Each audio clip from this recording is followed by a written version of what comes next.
Good evening and hello everybody. आज हम लोग बातचीत करेंगे न्यू एग्रीकल्चर लॉ पे। आज जो हमारा फोकस होगा वो ये है कि न्यू एग्रीकल्चर लॉ या नए कृषि कानून में कौन कौन से ऐसे कानून बने हैं, उस कानून का प्रोविज़न या प्रावधान क्या है, और उस कानून को लेकर के पिछले 3 महीने से जो जारी प्रोटेस्ट चल रहा है वो क्या है। कहने का मतलब है सरकार के द्वारा बनाए गए कानून और आंदोलन के बीच में कौन कौन से ऐसे मुद्दे हैं जो टकरा रहे हैं। इन्हीं सारे मुद्दों के ऊपर हम इस आज की बात चर्चा करेंगे, और इसके अलावा कौन कौन से ऐसे प्रावधान हैं जिससे ये नया कानून इफेक्टेड करने जा रहा है, इंडियन एग्रीकल्चर या भारतीय कृषि का सिचुएशंस क्या है, और जो बातें उभर करके आ रही हैं तो एक कन्फ्यूजन की स्थिति आ रही है। तो हम इसमें एकदम जीरो से शुरू करके कंक्लूजन के स्तर पर पहुंचेंगे कि आखिर प्रॉब्लम है क्या, और नया रूल या नया कानून या नया एक्ट किस प्रकार इस प्रॉब्लम को सॉर्ट आउट करेगा या बढ़ाएगा। जो प्रोटेस्ट करने वाले फार्मर्स हैं उनकी क्या डिमांड है या उनका नज़रिया है, उनकी बातों में कितना दम है, या फिर अन्य और सारी चीज़ें जो इससे जुड़ी हुई हैं। अब इस लिस्ट को देखिए, ये है न्यू एग्रीकल्चर एक्ट। ठीक है, बेसिकली 3 तरह के कानून बने हैं। पहला है कृषि उपज व्यापार और वाणिज्य, मतलब एक प्रोडक्शन, ट्रेड और कॉमर्स से रिलेटेड है। दूसरा है मूल्य आश्वासन, या एक तरह से जो सरकार एमएसपी मिनिमम सपोर्ट प्राइस जो अनाउंस करती है उससे रिलेटेड है। और तो तीसरा है जो कुछ मेजर एसेंशियल गुड्स है उसमें कुछ अमेंडमेंट किया गया। तो ध्यान रखिएगा, आंदोलन में, मूवमेंट में इस चीज का जिक्र नहीं है। प्रोटेस्ट इन दोनों चीजों को लेकर के हो रहा है, सबसे ज्यादा विरोध इस चीज का हो रहा है। ठीक है, अब इसी सारे एस्पेक्ट्स को जानने के लिए थोड़ा सा हमें डिटेल में जानना होगा। जो आंदोलन हो रहा है उसमें सबसे ज्यादा जो बातें समझ के आई, APMC agriculture produce marketing regulation, इसमें अमेंडमेंट या संशोधन हुआ है। दूसरा एक शब्द और है कॉन्ट्रैक्ट फार्मिंग, अनुबंध कृषि, इसको लेके हुआ है। और तीसरा है मिनिमम सपोर्ट प्राइस, न्यूनतम समर्थन मूल्य। ये तीनों प्रावधान इन दोनों से जुड़े हुए हैं। एक तरह से कहा जाए तो ये एग्रीकल्चर एक्ट कोई नया नहीं है। जिस प्रकार पहले, अगर आपने सुना होगा कि पहले सरकार ही मेन पॉलिसी मेकर थी, सरकार ही सारे सर्विस को प्रोवाइड करती थी। फॉर एग्जांपल टेलीफोन को बनाना, टेलीफोन को लेके जाना, सब कुछ गवर्नमेंट के मोनोपोली में था। उसी तरह सरकार ही हवाई जहाज से रिलेटेड सारी पॉलिसियां तय करती थी, या फिर बैंकों के बारे में भी ऐसा ही कुछ था। लेकिन इसमें चेंज आया और फिर उसके बाद एक पॉलिसी आई जिसमें कई तरह के कंपनियां सामने खड़ी हुई, और आपके सामने कुछ उदाहरण मैं रख रहा हूं। कहने का मतलब है कि पहले सरकार ही अकेले पॉलिसी मेकर, डिसाइडर थी। धीरे धीरे प्राइवेट सेक्टर का आना जारी हुआ, सरकार को लिबरल होना पड़ा, प्राइवेटाइजेशन को मोटिवेट करना पड़ा, और यह पूरे वर्ल्ड में मॉडल है। तो इसको एक शब्द दिया गया एलपीजी। पहले सरकार ही अकेले मोनोपोली में थी, अब इंडिगो, स्पाइस जेट, कई तरह के लोग हैं। पहले सरकार ही अकेले हर चीज थी, लेकिन अब धीरे धीरे कई तरह के बैंक आए। उसी तरह अब इसमें भी मेजर चेंज हो रहा है। क्या चेंज हो रहा है कि पहले सरकार ही मोनोपोली में थी, अब नए नए खिलाड़ी आएंगे। ठीक उसी तरह पहले सरकार ही अकेले थी, अब नए नए खिलाड़ी आएंगे। ठीक उसी तरह पहले सरकार ही अनाउंस करती थी, अब नए नए खिलाड़ी आएंगे। इसी को कहा जा रहा है liberalisation in the agriculture policy, या liberalisation policy in agriculture sector. कहने का मतलब है कि जिस प्रकार गवर्नमेंट ने अपना कम्युनिकेशन सेक्टर, गवर्नमेंट ने अपना एविएशन सेक्टर, गवर्नमेंट ने अपना एजुकेशन सेक्टर, गवर्नमेंट ने अपना अन्य और सेक्टर को भी ओपन किया, तो गवर्नमेंट को अब ओपन करना पड़ रहा है एग्रीकल्चर पॉलिसी, और इसी को कहा जाता है लिबरलाइजेशन। मतलब आप उदार बनिए। P फॉर प्राइवेटाइजेशन, प्राइवेटाइजेशन को मोटिवेट करिए, और G फॉर ग्लोबलाइजेशन, ये मॉडल पूरे वर्ल्ड में लागू है, इसी को आप भी लागू करिए। अब हम एक एक करके इन चीज़ों को एक्सप्लेन करते हैं कि ये कब आया और इसके क्या पॉजिटिव पार्ट हुए, और जो प्रोटेस्ट हो रहा है उनका क्या कहना है, वो सारी बातें अब हम डिस्कस करते हैं। अब ध्यान दीजिए इस पहले एक्ट को। ये जो पहला एक्ट है, एग्रीकल्चर एक्ट का जो पहला है, अब इसके पीछे जो कुछ चीज़ें बातें हैं, वो गवर्नमेंट का लॉजिक क्या है, इस पर ध्यान दीजिए। गवर्नमेंट कह रही है कि इस एक्ट को बनने के बाद से गवर्नमेंट का जो इंटरफेरेंस है वो खत्म हो जाएगा। ठीक है, फार्मर्स अपने प्रोडक्ट को कहीं भी परचेज और सेल करने के लिए फ्री रहेंगे। फार्मर्स को अपने प्रोडक्ट का एक अच्छा प्राइस मिलेगा। फिर जो मीडिएटर हैं उनका रोल समाप्त हो जाएगा, और अलग अलग टाइप के जो टैक्स रूल्स एंड रेगुलेशंस बनाए गए हैं, जिसको हम सरकारी मकड़ा जाल बोलते हैं, वो भी खत्म हो जाएगा। फिर एक सिस्टम है ई ट्रेडिंग। ई ट्रेडिंग के मीडियम से फार्मर्स के लिए एक जो भी सुविधाजनक या एक वेरी गुड मैकेनिज्म उपलब्ध कराया जाएगा। कुल मिला के देखा जाए तो सरकार ये कह रही है, क्या कह रही है, इस चीज को आप ऐसे समझिए कि पहले टेलीफोन अगर लेना होता था तो हम इनके दफ्तर में जाते थे, एप्लीकेशन लगाते थे, BSNL का एम्प्लॉय हमारे घर आता था, चीज़ों को चेक करता था, और 1 से 1.5 महीने नहीं सालों लग जाते थे प्रोसेस में। अब आपको कहीं भी दुकान में जा कर के अपना आधार कार्ड दे करके एक तरह से 15 मिनट में टेलीफोन कनेक्शन आपका मिल जाता है। ये कैसे हुआ? तब हुआ जब इस कम्युनिकेशन सेक्टर को गवर्नमेंट की मोनोपोली को खत्म करके L लिबरलाइजेशन पॉलिसी बनाया गया, P प्राइवेटाइजेशन पॉलिसी बनाया गया, और ये मॉडल ग्लोबलाइज्ड था। तो ठीक इसी प्रकार सरकार यहां भी कह रही है क्या, कि ये जो हम अपना रूल्स बनाए हैं, इसमें गवर्नमेंट के जो भी रूल्स रेगुलेशन जो फार्मर्स के लिए एक तरह से प्रॉब्लम क्रिएट करते थे, अब उस सारे प्रॉब्लम का सॉल्यूशन खत्म हो जाएगा। सबसे बड़ी जो रोल था मीडिएटर्स का, इनका रोल अब खत्म हो जाएगा। तो ये सरकार का कहना है।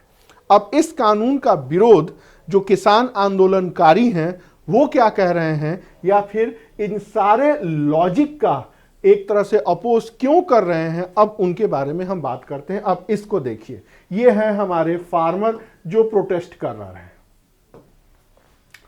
फार्मर्स कह रहे हैं कि ये जो नया एक्ट है वो निजी कंपनियों को बढ़ावा देगा। कहने का मतलब है ये जो निजी कंपनियां हैं, आशीर्वाद आटा वाले अर्थात ITC, दूसरा आपका शक्ति भोग नाम सुना होगा, या बाबा रामदेव की कंपनी पतंजलि, या अब एक और भी है ब्रिटानिया, इस तरह की जो कंपनियां हैं ये पहले से भी थी। अब जो नया एक्ट है वो इस तरह के प्राइवेटाइजेशन को और बढ़ावा देगा, या फिर ये कहिए कि यह एक निजी कंपनियों को मोटिवेट करने वाला है।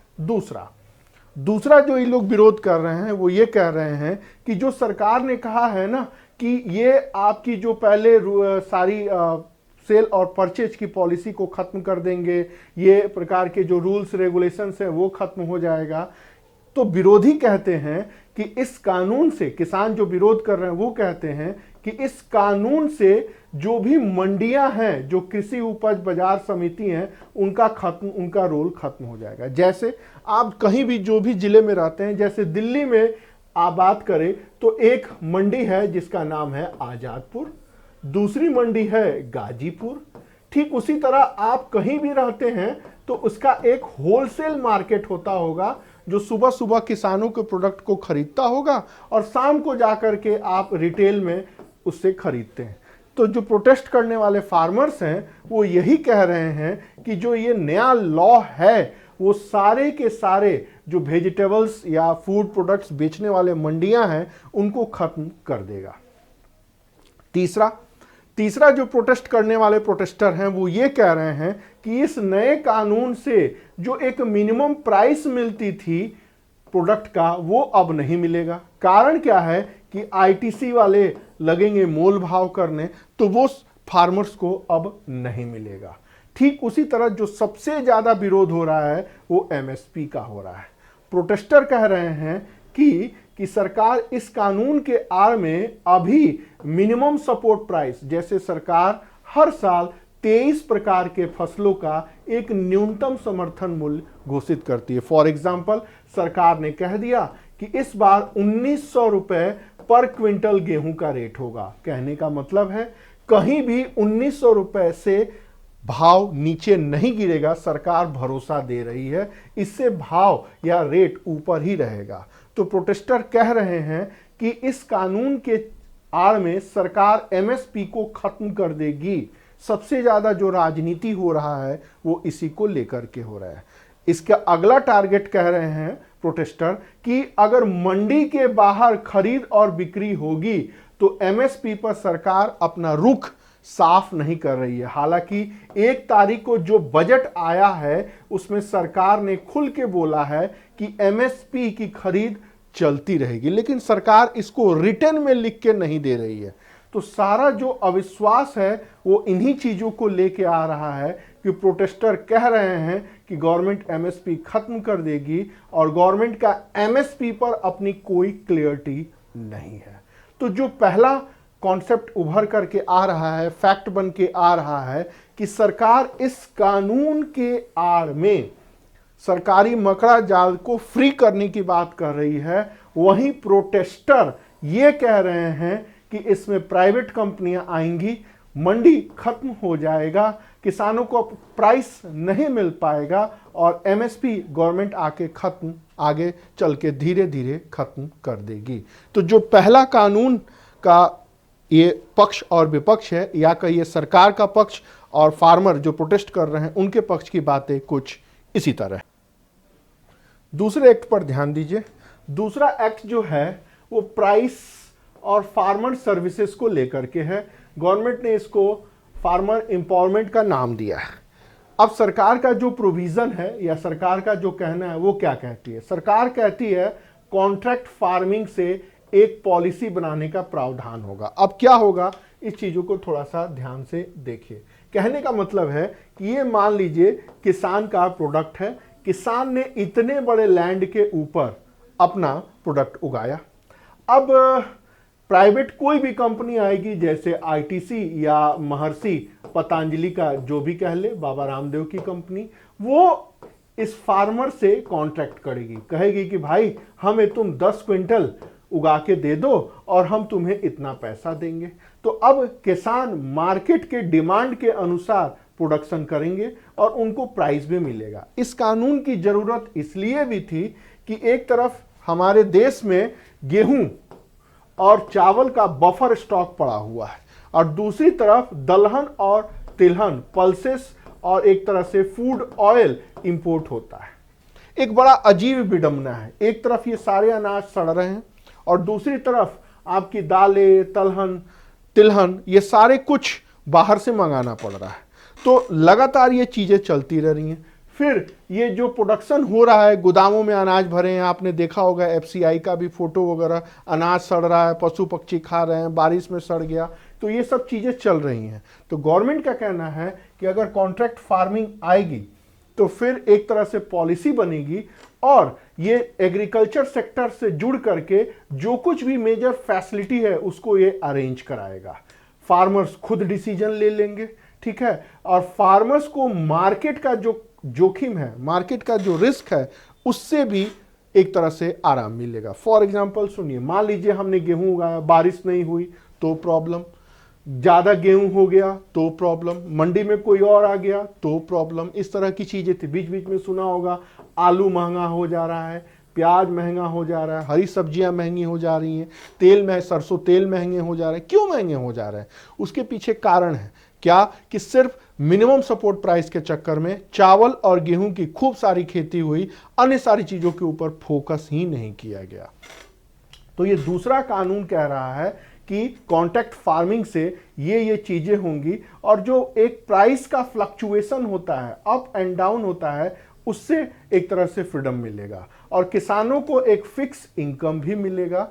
और अगर कोई प्रॉब्लम हो भी जाती है तो उसके लिए एक मैकेनिज्म डेवलप होगा। ये कहानी यहीं से नहीं शुरू हो रही है, ये कहानी शुरू हो रही है ब्रिटिश पीरियड से, जब भारत में चाय, जब भारत में अफीम, या भारत में एक तरह से कमर्शियल एग्रीकल्चर शुरू हुआ या नगदी खेती शुरू हुई, जिससे किसानों को जबरदस्त आमदनी हुई। चाहे वो एप्पल हो, टी हो, ओपियम हो, टोबैको हो, इस तरह की जो कई तरह के क्रॉप्स उगाए गए जिनकी मार्केट में बहुत अच्छी खासी प्राइस मिल जाती है। और ये सब कुछ प्राइवेट कंपनियों के मोटिवेशन से हुआ। जैसे टी आप सुना होगा, आसाम टी कंपनी, लिप्टन ताजा चाय, ब्रुक बॉन्ड, रेड रेबल, यही सारी कंपनियां कॉन्ट्रैक्ट पर लेती हैं। जैसे बाबा रामदेव की कंपनी आपने सुना होगा, एमडीएच, ये भी ऐड आपने सुना होगा, ठीक है। इस तरह के रामदेव हो गया, एमडीएच हो गया, तमाम तरह की कंपनियां हैं जो इस सेक्टर में लगी हुई थी।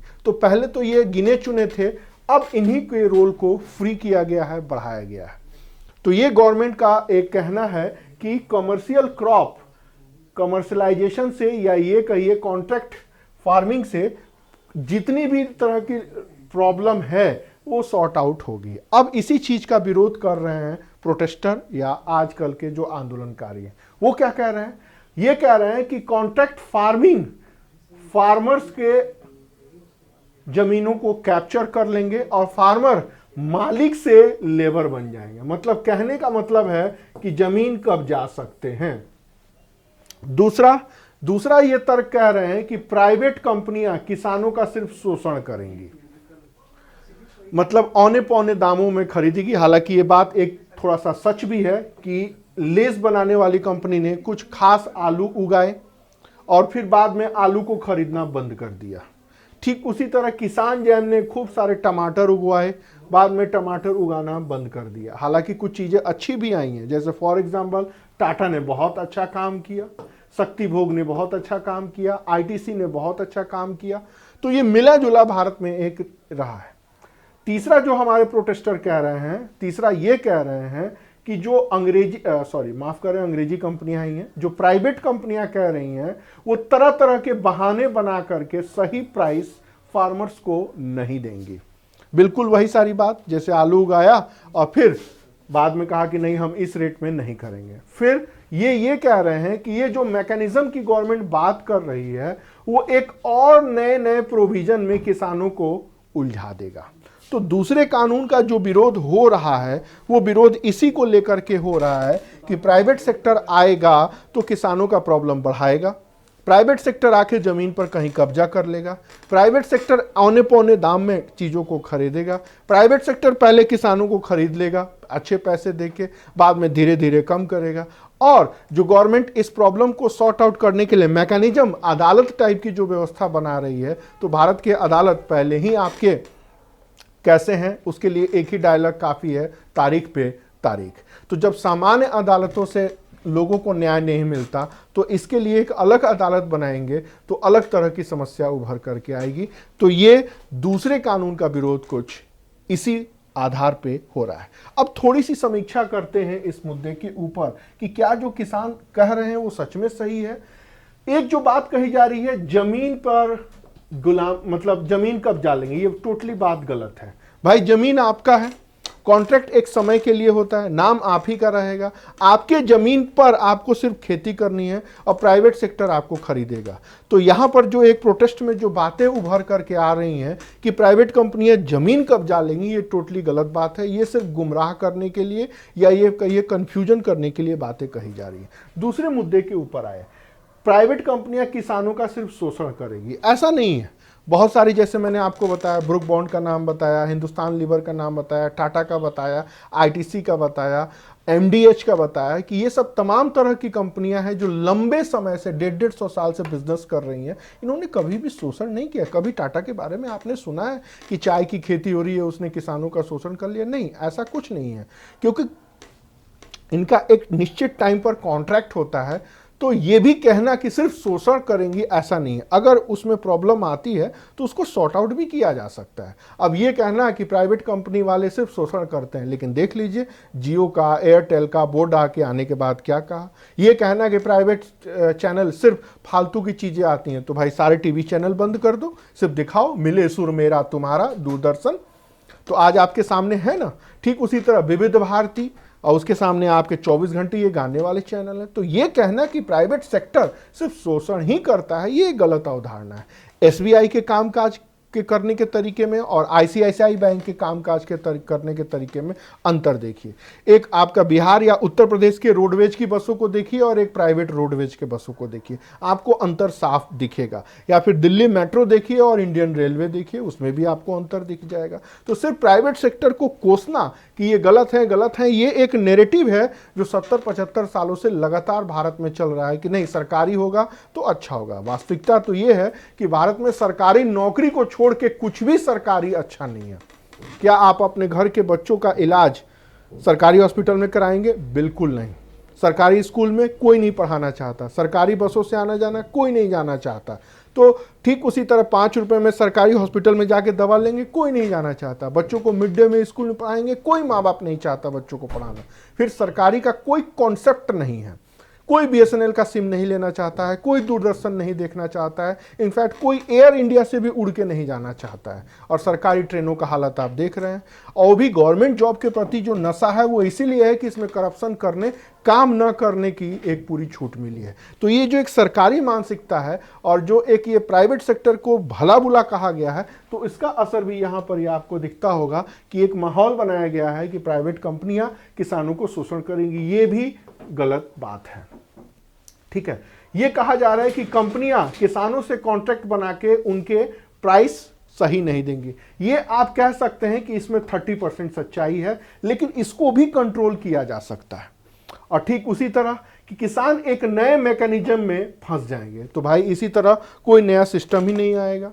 मान लीजिए आजकल बैटरी से चलने वाली कार आ रही है, हम इसका विरोध कर रहे हैं क्या कि डीजल वाले सारे मजदूर बेरोजगार हो जाएंगे, तो भाई कोई नई टेक्निक आ ही नहीं पाएगी। इसी तरह जब ट्रेन आया तब लोगों ने कहा कि नहीं इससे बैलगाड़ी खत्म हो जाएगा, तो भाई ट्रेन खत्म नहीं किया बैलगाड़ी को, बैलगाड़ी अपने जगह है, लेकिन ट्रेन आने के बाद से कितना चेंज हुआ, लोगों की दूरियां घट गई, एक जगह से दूसरे जगह गुड्स जा रहे हैं, पूरा भारत यूनाइट हो गया। ठीक उसी तरह जब कहा गया कि मोबाइल फोन प्राइवेट सेक्टर आएगा तो सब बर्बाद कर देगा, नहीं, आज पूरा वर्ल्ड तो कनेक्टिविटी हुआ है। तो ये कहना कि इसके ये असर होंगे, अभी तो ये इंप्लीमेंट नहीं हुआ है, तो अब जब इंप्लीमेंट होगा उसमें प्रॉब्लम आएगी तो फिर देखा जाएगा। तो अभी जो सरकार के और प्रोटेस्टर के बीच में जो डिस्प्यूट चल रहा है वो इसी से है कि गवर्नमेंट कह रहे हैं कि कॉन्ट्रैक्ट फार्मिंग से एग्रीकल्चर सेक्टर के हर प्रॉब्लम को काफी हद तक कंट्रोल किया जा सकता है। उसी तरह प्रोटेस्टर कह रहे हैं कि कॉन्ट्रैक्ट फार्मिंग किसानों को लिए यूजफुल नहीं है, ये और नए प्रॉब्लम क्रिएट करेगी। अब आते हैं तीसरे तरह के एक्ट पे, एसेंशियल एक्ट पे। ध्यान रखिएगा इस पूरे प्रोटेस्ट में तीसरे एक्ट के बारे में कहीं बात नहीं हो रही है। गवर्नमेंट क्या कहती है, कह रही है एसेंशियल गुड्स एक्ट। सरकार ने कहा है कि इसका जो एक लिस्ट बनाया गया है उसको अब सरकार ने खत्म कर दिया। जो फूड प्रोडक्ट हैं, दलहन है, तिलहन है, खाद्य तेल, प्याज जैसे जितनी भी चीजें हैं वो एसेंशियल लिस्ट से अब बाहर हो गई हैं। तीसरा, जो अनाज का भंडारण होता है, जो अभी काम एफसीआई कर रही थी, उसमें भी प्राइवेट सेक्टर को अलाउ किया गया है। इससे इन्वेस्टमेंट आएगा और जो प्रेजेंट कंडीशन है उसमें रिफॉर्म होगा। ठीक है, फिर उसके अलावा गवर्नमेंट का कहना है कि इससे फूड मार्केट कॉम्पिटिटर होगा, कॉम्पिटिटिव बनेगा। क्या एक में एक फ्री का कॉन्सेप्ट जो चलेगा, ठीक है, जैसे 100 ग्राम 10 किलो लीजिए और 1 किलो चीनी मुफ्त लीजिए, जो ऑफर आता है उससे और होगा। जो भंडारण क्षमता है, जो प्रिजर्व करने की क्षमता है वो अच्छी होगी, और जो फसल बेकार और खराब हो जाते हैं उसकी चीजें मतलब कंट्रोल होंगी, और वर्ल्ड के मार्केट में इंडियन प्रोडक्ट को एक बेहतर प्राइस मिलेगा। कहने का मतलब है कि सरकार इस कानून के माध्यम से कहती है कि जो भी एसेंशियल गुड्स की लिस्ट है वो खत्म होगी। ये एसेंशियल गुड्स जैसा कुछ नहीं रहेगा। अनाज को या फूड प्रोडक्ट को जो प्रिजर्व किया जाता था उसमें प्राइवेट सेक्टर आएगा, इन्वेस्टमेंट बढ़ेगा, इसमें रिफॉर्म होगा, ये चीजें बढ़ेंगी। फूड मार्केट बढ़िया होगा और ग्लोबल मार्केट में इंडिया अमूल जैसे प्रोडक्ट हैं, ताजा का प्रोडक्ट है, वो मिलेगा। लेकिन किसान इसके बारे में एकदम चुप्पी साधे हैं। ऐसा क्यों है कि इस कानून की बात ही नहीं हो रही है, सिर्फ 2 ही कानून की बात हो रही है। अब इसका जो भी थोड़े राइटर लोग विरोध कह रहे हैं वो ये कह रहे हैं कि पहले तो ये प्रोटेस्टर के लिए कोई इशू ही नहीं है। ये कह रहे हैं जो कुछ फेमस एग्रीकल्चर एक्सपर्ट हैं कि अगर प्राइवेट सेक्टर आएगा तो इससे ब्लैक मार्केटिंग और जमाखोरी बढ़ेगी।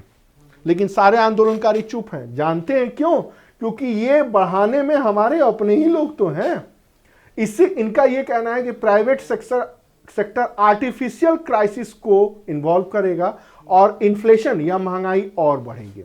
ठीक है, अब फूड प्रोडक्ट जब महंगे होंगे तो देश के जो आम कंज्यूमर हैं, आम जो नागरिक हैं, उनके लिए बड़ी समस्या आ जाएगी। तो इनका ये कहना है कि अभी गवर्नमेंट ने इस चीज़ों को कंट्रोल कर रखा था। गवर्नमेंट अगर ओपन कर देगी तो नए नए सेक्टर आएंगे, जैसे ब्रिटानिया, वॉलमार्ट, वो आर्टिफिशियल मतलब वो सारा अनाज अपने स्टोर कर लेंगे। आपने मनोज कुमार की पिक्चर एक रोटी कपड़ा और मकान देखा होगा जो इसी के ऊपर बना है। कहने का मतलब है प्राइवेट सेक्टर आएगा, भंडारण कर लेगा, मार्केट में क्राइसिस होगी और फिर महंगाई बढ़ेगी और फिर महंगाई बढ़ा करके पैसा लेंगे। तो इस चीज को लेकर के एग्रीकल्चर एक्सपर्ट इस चीज का विरोध कर रहे हैं। लेकिन फार्मर जो प्रोटेस्ट कर रहे हैं इस मुद्दे पर एकदम चुप्पी साधे हुए हैं और कुछ नहीं बोल रहे हैं। तो तीसरा जो कानून है, इसके जो अंतर्विरोध है, जो इसके कंट्राडिक्टरी है, वो कुछ इसी तरह है।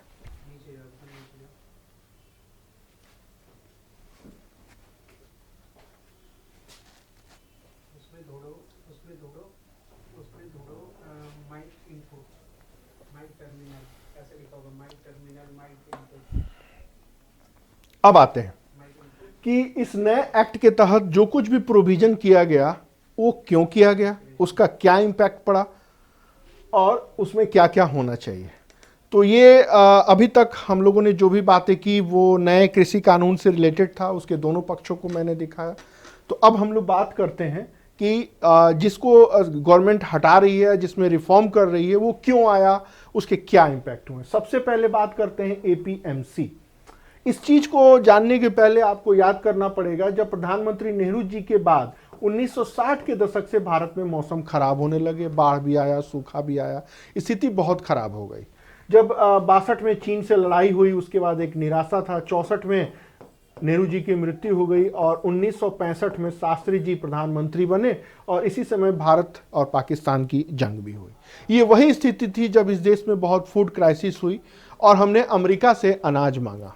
तो अमेरिका ने सुअर खाने वाले लाल अनाजों को हमारे यहाँ भेजा, बड़ी भयानक बेइज्जती हुई। इसी समय मैक्सिको के एक साइंटिस्ट थे, नाम आपने सुना होगा, प्रोफेसर नॉर्मन बोरलॉग।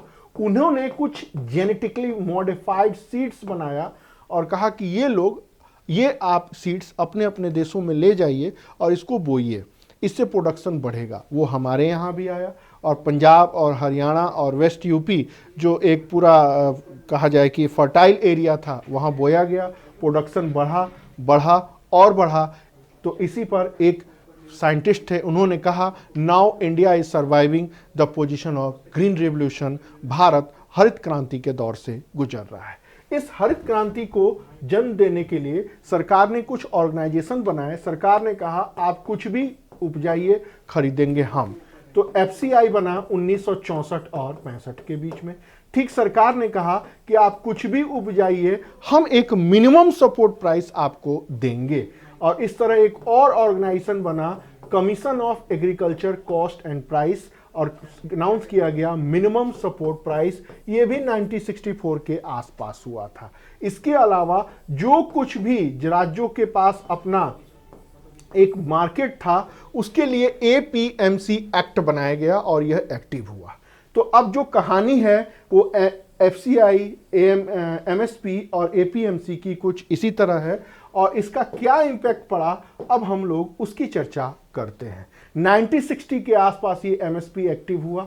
मैं बता चुका हूं कि फूड क्राइसिस, अकाल, जो जय जवान जय किसान का नारा दिया गया, वो इसी मेन जो एम था वो था फार्मर को अपने क्रॉप का एक फेयर प्राइस प्रोवाइड कराना, फार्मर्स को मार्केट के रिस्क से बचाना।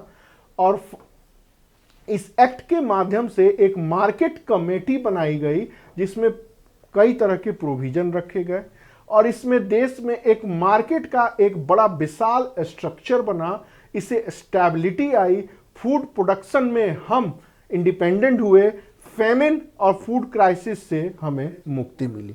कहने का मतलब है जिससे भारत खाद्यान्न के मामले में आत्मनिर्भर बना, जय जवान जय किसान का नारा लगा, और जो हरित क्रांति हुई, ग्रीन रिवॉल्यूशन हुआ, वो कई सारे फैक्टरों के ऊपर डिपेंड करता था, उसमें से एक फैक्टर ये भी हुआ। तो एक जो एपीएमसी है इसका सबसे बड़ा कंट्रीब्यूशन यही रहा है। अब बात करते हैं इसके बाद क्या हुआ।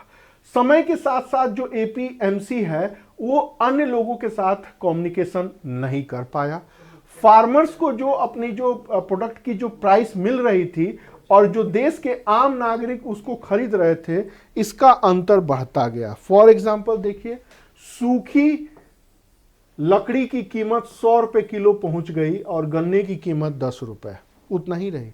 ठीक उसी तरह सरकार 18 रुपए किलो गेहूं खरीद रही है और 30 रुपए किलो हमको अपनी थाली में गेहूं पड़ रहा है। कहने का मतलब है जो फार्मर प्रोडक्ट बेच रहे हैं और जो मार्केट में हमें मिल रहा है उसका गैप लगातार बढ़ता गया और आज यह गैप 65% तक हो चुका है। कहने का मतलब है कि जो फार्मर सामान बेचते हैं और जो हम देश के आम नागरिक खरीदते हैं उसके बीच में 65% का अंतर है। कई स्टेट्स ने इसमें चेंज भी किया है, जैसे बिहार, सेंट्रल गवर्नमेंट ने इसमें चेंज करना भी चाहा, लेकिन ये जो इसके बीच के जो मैकेनिज्म है वो इतने पावरफुल लॉबी है कि इसमें वो चेंज होने नहीं दिया। आज जो आप हरियाणा और क्या नाम है पंजाब के अकाली दल या वेस्ट यूपी में जो प्रोटेस्टर को देख रहे हैं, ये वही लॉबी है जिन्होंने इतना जबरदस्त रूप से इसके ऊपर कब्जा किया कि लगभग पिछले 70 से 75 सालों में गवर्नमेंट कोई चाह के भी चेंज नहीं कर पाई।